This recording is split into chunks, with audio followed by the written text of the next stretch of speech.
හරි. ඔන්න අද අපි ඉගෙන ගන්න හදන්නේ රාජ්‍යත්ව සංකල්ප ගැන. මොනවාද හත්තිකේ මේ රාජ්‍යත්ව සංකල්ප කියලා කියන මට නම් මෙලෝ ලබ්බක් තේරෙන්නේ නැහැ. ඒවද හිතන් ඉන්නේ? නෑ.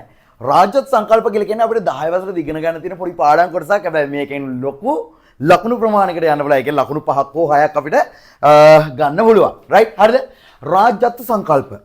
අනේ මෙලෝ හත්තිලවත් තේරෙන්නේ නැති වුණත් කමන්නේ. බලන්න වචනේ දිහා රාජ්‍යත්ව සංකල්ප. මොනවාද මේ රාජ්‍යත්ව සංකල්ප කියලා කියන්නේ? රාජ්‍යත්ව සංකල්ප කියලා කියන්නේ රජවරු තමන්ව හඳුන්වා ගැනීම සඳහා පාවිච්චි කරපු එක එක නම් සංකල්ප. උදාහරණයක් විදිහට දැන් ඉස්සර ඉඳපු රජවරුන්ටත් පොඩි අමාරුවක් තිබුණා. රජවරුන්ටත් වැඩිය රජවරුන්ගේ වටේ ඉඳපු කට්ටියට තමයි අමාරුව තියෙන්නේ. මොකද්ද? තමන්ගේ රජතුමාව හඳුන්වන්න එක එක නම් පාවිච්චි කරනවා. උදාහරණයක් මේ බලන්නකෝ. උදාහරණයක් අපි අම්මයි තාත්තයි මට දාපු නම ගයාන්නේ. හැබැයි මම මාව හඳුන්වා ගැනීම සඳහා පස්සේ කාලෙකදී නමක් දැම්ම මාස්ටර් කියලා. එතකොට මාස්ටර් කිව්වත් මම මෙහෙම හැරලා බලනවා. ගයාන් කිව්වත් මම මෙහෙම හැරලා බලනවා. රයිට්? ඒ කියන්නේ රජවරු තමන්ව හඳුන්වා ගැනීම සඳහා පාවිච්චි කරපු එක එක සංකල්ප. නම් කියලා මතක තියාගන්නකෝ. ඒත් හරි අවුලක් නැහැ. හරිද? රයිට්. රාජ්‍යත්ව සංකල්ප කියලා කියන්නේ සරල වෙනනම් රජවරු හැඳින්වීම සඳහා පාවිච්චි කරපු එක එක සංකල්ප වලට එහෙම නැත්නම් සංකල්ප වලට තමයි අපි කියන්නේ මොකද? රාජ්‍යත්ව සංකල්ප කියලා. ඔයාලා දන්නවද? මේ අහන්නකෝ. මේ ඉන්න රජ කෙනෙක්. හරිද? මේ ඇවිල්ලා මොඩර්න් රජ කෙනෙක්. මේ තියෙන කඩුවක් තියෙනවා ඈ. නේද? මෙහෙම කරගෙන ඉන්නවා රජතුමා. රයිට්? ඔය රජතුමාන්ව හඳුන්වා ගැනීම සඳහා අතීතයේ පාවිච්චි කරලා තියෙන පුතේ එක එක සංකල්ප, රාජ්‍යත්ව සංකල්ප. මේ බලන්නකෝ.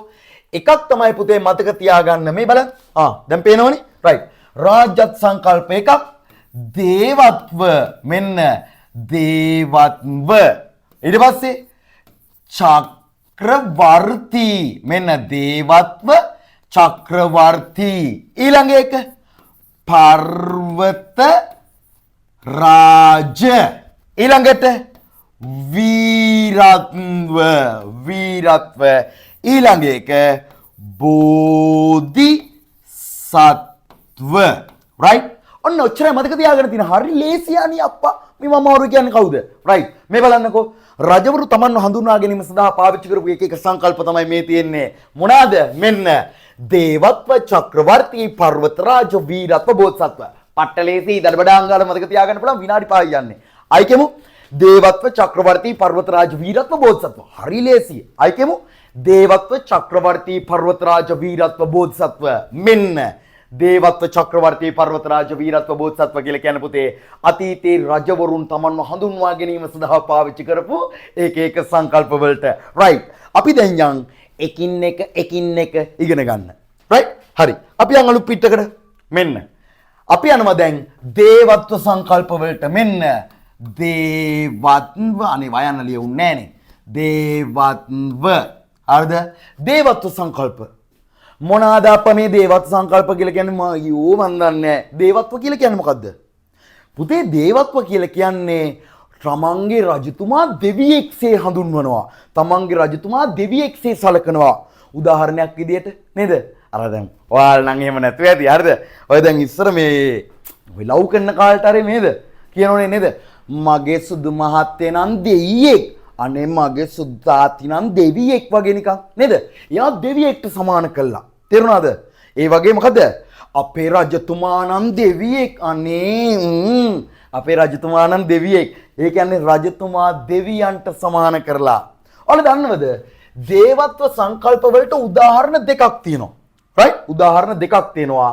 ඒ තමයි පුතේ එක්කෙනෙක් කූට කන්න අබය රජතුමා කූට කන්නාබේ රජතුමා අනිත් එක්කෙනා මහසෙන් රජතුමා රයිට් එක්කෙනෙක් කූට කන්නාබේ රජතුමා අනිත් එක මහසෙන් රජතුමා මෙන්න කූට කන්නාබේ රජු අනිත් එක්කෙනා මහසෙන් රජු හරිද අපි මහසෙන් රජතුමා පැත්තකට දාමුකෝ ඉන් පැත්තකට දාන්නේ නැහැ රයිට් අපි පොඩ්ඩක් එයාව පැත්තකින් තියාගම්මුකෝ හරිද මෙන්න අපි යන් කූට කන්නාබේ රජතුමාට පුතේ මතක තියාගන්න ඔයාලා දන්නවද දඹුලු විහාරයේ පර්වත ලිපියක කොහෙද දඹුලු විහාරයේ පර්වත ලිපියක පුතේ සඳහන් වෙලා තියෙනවා කූට කන්නාබේ රජතුමා හැඳින්වීම සඳහා නමක් ඒ තමයි නරේශ්වර මොකද්ද නරේශ්වර හරිද නරේශ්වර හරිද නරේශ්වර එතකොට කූට කන්නාබේ රජතුමා හැඳින්වීම සඳහා පාවිච්චි කරපු වචනේ තමයි නරේශ්වර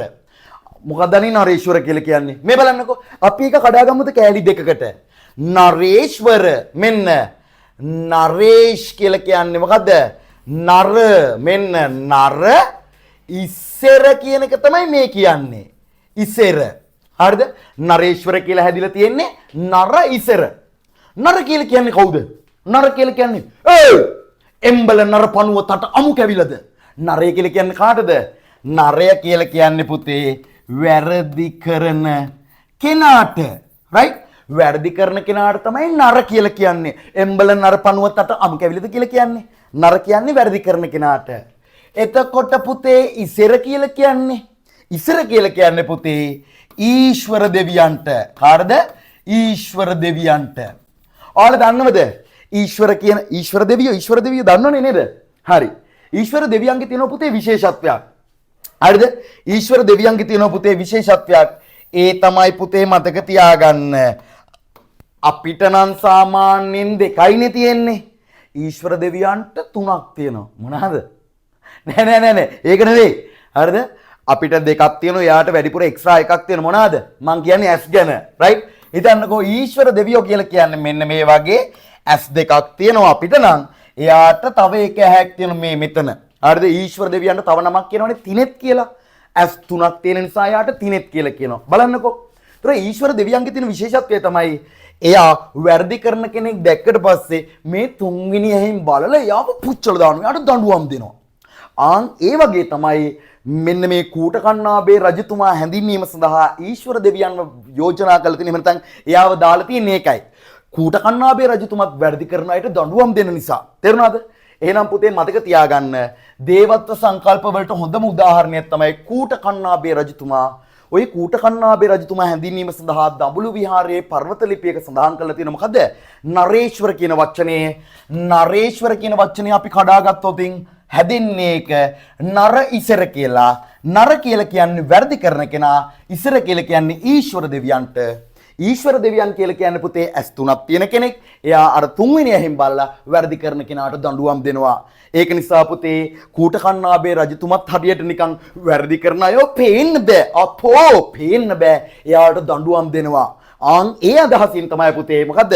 කූට කන්නාබේ රජතුමාට නරේශ්වර කියන නම පාවිච්චි කරලා තියෙන්නේ. නැත්නම් නර ඉස්සර කියලා පාවිච්චි කරලා තියෙන්නේ. එයත් හරියට වැරදි කරන කෙනාට දඬුවම් දෙනවා වගේ අදහසක් තියෙන්නේ. තේරුණාද? රජ කෙනෙක් වුණාම එහෙම තමයි. එයාලා අනික් කට්ටියට මොකද? වැරදි කරන කෙනා අදාළ වෙන්නේ නැහැ. එයා මොන තනතුරේ මොන තත්ත්වෙ හිටියත් එයා තමන්ගේ හිතවතෙක් වුණත් නැති වුණත් ඒ ඕන කෙනෙක්ට දඬුවම් දෙන්න ඕනේ. ඒ අදහසින් තමයි මොකද? කූට කන්නාබේ රජතුමාට මෙන්න මේ නම දාලා තියෙන්නේ. රයිට්. ඊළඟ කැලලට යන්. රයිට්. ඊළඟ එක තමයි පුතේ මතක තියාගන්න. හරිද? අපි මේක ක්ලියර් කරගමුකෝ. රයිට්. ඊළඟ එකට අපි යමු. ඊළඟ එක තමයි මහසෙන් රජතුමා. ඔයාලා දන්නවද පුතේ මතක තියාගන්න මහසෙන් රජතුමා? හරිද? මහසෙන් රජතුමා මෙන්න දේවත්ව සංකල්ප වලට ඊළඟ උදාහරණය. දේවත්ව සංකල්ප වලට ඊළඟ උදාහරණය තමයි මහසෙන් රජතුමා. පුතේ මතක තියාගන්න මහසෙන් රජතුමා මෙයාට දේවත්ව සංකල්පයක් ආරෝපණය කරන්න ප්‍රධානම හේතුව තමයි එයා මින්නේරිය වැව හැදුවා. මින්නේරිය වැව හැදුවා. ඔයාලා දන්නවද? එයා මින්නේරිය වැව හදපු නිසා පුතේ ඒ ප්‍රදේශයේ ඉඳපු ජනතාවට විශාල සේවයක් මින්නේරිය වැව නිසා Tamanට ගොවිතැන් කරන්න අවශ්‍ය ජලය ওই වගේ විශාල දේවල් ලැබුණා. ඒක නිසා හරියට නිකන් මහසෙන් රජතුමා නම් දෙවියෙක්. ඇයි? මින්නේරිය වැව හදපු නිසා ඒ ප්‍රදේශයේ ඉන්න දහස් ගාණක් ජනතාවට පුතේ මොකද්ද? ආර්ථිකමය දියුණුවක් ලැබුණා. ඒක නිසා හරියට නිකන් මින්නේරිය වැව හදපු නිසා මොකද්ද? මහසෙන් රජතුමා දෙවියෙක්. එයාට අපි කියනවා කවුරු කියලාද? මින්නේරිය දෙවියන්. එහෙනම් මහසෙන් රජතුමාට තමයි පුතේ මින්නේරිය දෙවියන් කියලා කියන්නේ. උදාහරණයක් දැන් අපේ පැත්තේ නම් තියෙනවා ගැටබර රජුරු බණ්ඩාර දෙවියන් වහන්සේගේ පිහිටයි. එහෙම නැත්නම් ගැටබර රජුරු බණ්ඩාර දෙවි පිහිටයි කියලා බස්වලෙම ගහලා තියෙනවා. බස්වල ත්‍රිවිල් වලෙම ගහලා තියෙනවා.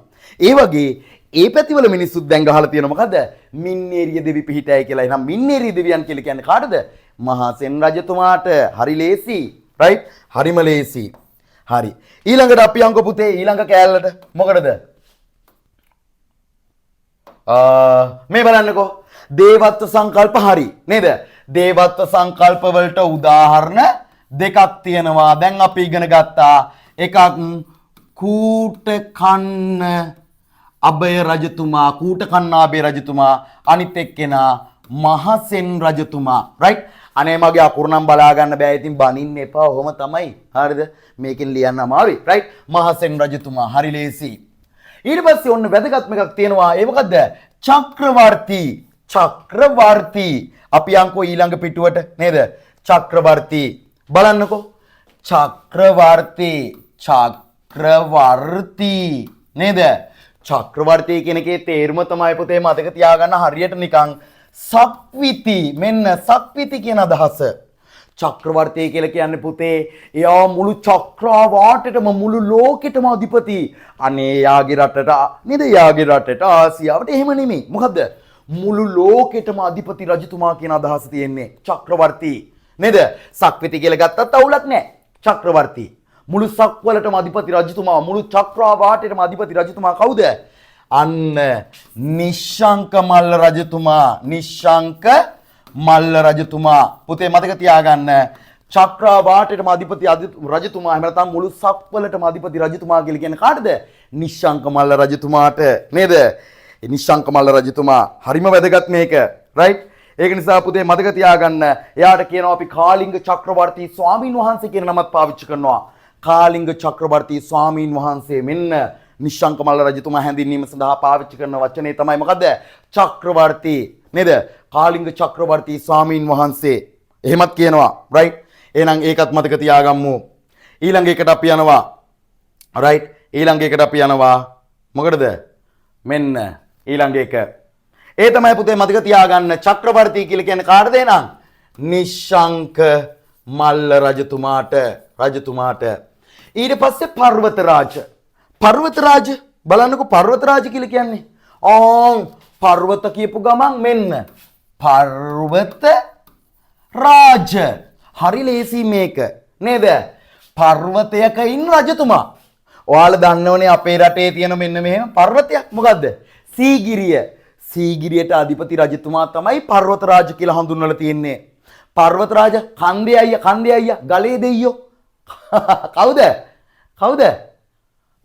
පළවෙනි කාශ්‍යප අයියා. හරිද? පළවෙනි කාශ්‍යප අයියා කාශ්‍යප රජතුමා. රයිට්? එහෙනම් මතක තියාගන්න කාශ්‍යප රජතුමා හැඳින්වීම සඳහා මෙන්න කාශ්‍යප රජතුමා මෙන්න කාශ්‍යප රජතුමා හැඳින්වීම සඳහා තමයි පුතේ පාවිච්චි කරලා තියෙන්නේ මොකද්ද? පර්වතරාජ. පර්වතයක ඉන්න නිසා පර්වතරාජ. තේරුණාද? පර්වතරාජ. එයාට තව නමක් පාවිච්චි කරනවා. ඒ තමයි මොකද්ද? අලකපය මහරජ. මොකද්ද? අලකපය මහරජ. අලකපය අලකපන මහරජ නෙමෙයි. අලකපන මහරජ නෙමෙයි. මොකද්ද? අලකපය මහරජ. රයිට්? අලකපය මහරජ කියලා කියන්නේ පුතේ මතක තියාගන්න ආලක මන්දාවට අධිපති කියන අදහස. රයිට්? ආලක මන්දාවට අධිපති. ආලක මන්දාව කියලා කියන්නේ ධනයට අධිපති කුවේරගේ වාසභවන. ඒ කියන්නේ සීගිරියට. රයිට්? එහෙනම් මතක තියාගන්න ආලක මන්දාවට අධිපති රජතුමා තමයි කාශ්‍යප අයියා. කාශ්‍යප අයියා දන්නවනේ නේද? කාශ්‍යප රජතුමා අලකපය මහරජතුමා කියලාත් කියනවා. ආලක මන්දාවට අධිපති රජතුමාත් කියලා කියනවා. එහෙම නැත්නම් එයාට තව නමක් කියන්න පුළුවන්. ආලක මන්දාධිපති කියලාත් කියන්න පුළුවන්. කිසි ප්‍රශ්නයක් නැහැ. ආලක මන්දාවට අධිපති ආලක මන්දාධිපති. එහෙනම් පර්වතරාජ වලට උදාහරණය තමයි කන්දේ අයියා, ගලේ අයියා, ගලේ දෙයියෝ කවුද? සීගිරි කාශ්‍යප. සීගිරි කාශ්‍යප අයියා නේද? සීගිරි කාශ්‍යප රජතුමාට තමයි පර්වතරාජ කියලා අපි කියන්නේ. හරි සරලයි. මෙන්න පර්වතරාජ වලට උදාහරණය තමයි සීගිරි කාශ්‍යප. එහෙම නැත්නම් කාශ්‍යප රජතුමා. රයිට්? කාශ්‍යප රජතුමා, සීගිරි කාශ්‍යප රජතුමා. රයිට්? අනිත් එකත් හරි ලේසි. වීරත්ව. වීරත්ව නේද? රජ කෙනෙක් වුණාම අනිවාර්යෙන් වීරයෙක් වෙන්න එපයි. ගොබ්බ මිනිස්සු රජ කරන්නේ නැහනේ නේද? රජ කෙනෙක් වුණාම අනිවාර්යෙන් යා වීරයෙක් වෙන්න ඕනේ. ඒක නිසා හැම රජ කෙනෙක්ම වීරත්වයක් නේද? හැම රජ කෙනෙක්ම වීරයෙක්. ඒ නිසා ඕනම රජ කෙනෙක්ට අපිට වීරත්ව කියන සංකල්පය දාන්න පුළුවන්. ඒ ප්‍රශ්නයක් නෑ, ගැටලුවක් නෑ නේද? ඕනම රජ කෙනෙක් වීරයෙක්. ගොබ්බේ රජ කරන්නේ නෑනේ බං නේද? ඒක නිසා ඕනම රජ කෙනෙක් වීරයෙක් විදිහට අපිට හඳුන්වන්න පුළුවන්. ඊළඟ සංකල්පය තමයි මොකද්ද? බෝධිසත්ව. මොකද්ද බෝධිසත්ව කියලා කියන්නේ? බෝධිසත්ව කියලා කියන්නේ අපේ රජතුමා බෝධිසත්වයෙක් නේද? අපේ රජතුමා නම් බෝධිසත්වයෙක්. ඒ කියන්නේ මොකද්ද? හැම වෙලාවෙම රජ කෙනෙක් වුණාම අනිත් මිනිස්සුන්ගේ හිතසුව පිණිස නේද? කරුණාවන්ත වෙලා වැඩ කරන්න ඕනේ. හැම කෙනෙක්ගේම මොකද තමන්ගේ යටත් විසියන්ගේ හිතසුව පිණිස වැඩ කරන්න ඕනේ. ඒක නිසා රජ කෙනෙක් වුණාම යා බෝධිසත්වයෙක් වගේ වෙන්න ඕනේ. අනිත් අයට කරුණාවන්ත වෙන්න ඕනේ. අනිත් අයගේ දුක සැප එයා හඳුන ගන්න ඕනේ. අනිකාගේ දුකෙදිත් කම්පා වෙන්න ඕනේ. අනිකාගේ දුකේදිත් පීඩා වෙන්න ඕනේ. මත කම්පා වෙන්න ඕනේ. එහෙම රජ කෙනෙක් ඕනේ. ඒක නිසා ගොඩක් වෙලාවට පුතේ බෝධිසත්ව සංකල්පයට අපිට දාන්න පුළුවන් කවුද? නේද? සිරිසංගබෝ රජතුමා නේද? මතු බුදු වීමේ ප්‍රාර්ථනාවෙන් යා හිස ගලවලා දන් දුන්නා. නේද? බෝධිසත්වයෙක් තමන්ගේ ගාව තියෙන දේවල් පවා දෙන්න පුළුවන් වෙන්න ඕනේ. නේද? අතාරින්න පුළුවන් වෙන්න ඕනේ තමන්ගේ රට වෙනුවෙන්, ජාතිය වෙනුවෙන්. නේද? තමන්ගේ රටවැසියන් වෙනුවෙන්, පුරවැසියන් වෙනුවෙන්. එහෙනම් අපිට බෝධිසත්ව වලට සංකල්ප වලට දාන්න පුළුවන් කවුද? සිරිසංගබෝ රජතුමා. සිරිසංගබෝ රජතුමා. එහෙනම් මතක තියාගන්න හරිම ලේසි නේද රාජ්‍යත්ව සංකල්ප නේද? අදින් පස්සෙවත් මේක මතක තියාගන්න පට්ට ලේසි. මෙන්න රාජ්‍යත්ව සංකල්පයක් කියලා කියන්නේ අතීතයේ රජවරු හඳුන්වා ගැනීම සඳහා නැත්නම් රජවරු හැඳින්වීම සඳහා පාවිච්චි කරපු සංකල්ප නේද? ප්‍රධාන වශයෙන් පහක් තියෙන මොනවාද? දේවත්ව, චක්‍රවර්ති, පර්වතරාජ, වීරත්ව, බෝධිසත්ව. දේවත්ව සංකල්ප වලට උදාහරණ කූට කන්නාබේ රජතුමා යාට කිව්වා නරේශ්වර නරේසර නේද? මතකයිනේ? අර තුනක් තියෙන කෙනා රයිට්. ඊළඟට මහසෙන් රජතුමා එයාට අපි කිව්වා මින්නේරිය දෙවියන්. මින්නේරිය දෙවියන් රයිට්. ඊළඟට චක්‍රවර්ති. චක්‍රවර්ති කියලා කියන්නේ මුළු සක්වලටම අධිපති රජතුමා, මුළු චක්‍රවාටේටම අධිපති රජතුමා. කවුද? නිශ්ශංක මල්ල රජතුමා. මල්ලක් තියෙන කෙනා නේද? නිශ්ශංක මල්ල රජතුමා. ඊට පස්සේ අපේ ගලේ අයියා මතකයිනේ නේද? කවුද? කාශ්‍යප අයියා. හරිද? කවුද? පර්වත රාජ කියලා කියන්නේ සීගිරි කාශ්‍යප. එහෙම නැත්නම් කාශ්‍යප රජතුමා, සීගිරිය රජතුමා. එයාට අපි කියනවා කවුද? ආලක මන්දාධිපති. ආලක මන්දාවට අධිපති ආලක මන්දාධිපති. ආලක මන්දාව කියලා කියන්නේ ධනයට අධිපති කුවේරගේ වාසභවන. සරලයි. පර්වත රාජ වලට උදාහරණ කාශ්‍යප රජතුමා. වීරත්ව කියලා කියන්නේ නම් ඉතින් හැම රජ කෙනෙක්ටම දාන්න පුළුවන් නේද? හැම රජ කෙනෙක්ම වීරයෙක්නේ. ඊළඟට බෝධිසත්ව කියලා කියන්නේ සිරිසංගබෝ රජතුමා ගන්න පුළුවන්. එයා අනිත් ජනතාවගේ හිතසුව පිණිස වැඩ කරන කෙනෙක් නේද? එහෙනම් තේරුණානේ නේද? ඉතිහාසය කියලා කියන්නේ හරිම ලේසි විෂයක්. මේක මාර්ම ලේසි, පට්ටම ලේසි. තේරුණාද? ඉතිහාසයේ කවුරු හරි අමාරුයි කියනවනම් එහෙම ටොක්කක් කනලි ඉවරලා ඇවිල්ලා පෙන්නන්න මේ වීඩියෝස්. තේරුණාද? මාර ලේසි. ඉතිහාසය කියලා කියන්නේ හරි ආසාවෙන් ඉගෙන ගන්න ඕන විෂයක්. ඉතින් මගේ ආදරණීය පැටව ටික නේද? අපි ඔන්ලයින් ක්ලාස් පටන් ගන්නවා. හරිම ලේසි. ඔයාලා 072යි 50යි 51යි 630 නම්බර එකට මැසේජ් එකක් දාන්න. ආසාවෙන් රහට පන්තිය ඇතුළෙම කටපාඩම් කරන පට්ටම ලේසි හදවතට ළඟම ඉතිහාසය පන්තිය මාස්ටර් හිස්ටරි එන්න ඉතිහාසය පන්තියට යාළුවන්ටත් කියන්නේ රයිට්. එහෙනම් අපි අලුත් වීඩියෝ එකකින් හම්බෙමු. මේ වීඩියෝ එකට ලයික් කරන්න, කමෙන්ට් කරන්න, ෂෙයා කරන්න, තව යාළුවන්ටත් දැනගන්න ෂෙයා කරලා අපිට සපෝට් එකක් දෙන්න. එහෙනම් ජය වේවා බුත්සරණයි හැමෝටම. අපි ගිහින් එන්න. අයිබෝන්. මුරුව කෝරළේ විශිෂ්ටතම ඉතිහාසය පන්තිය මාස්ටර් හිස්ටරි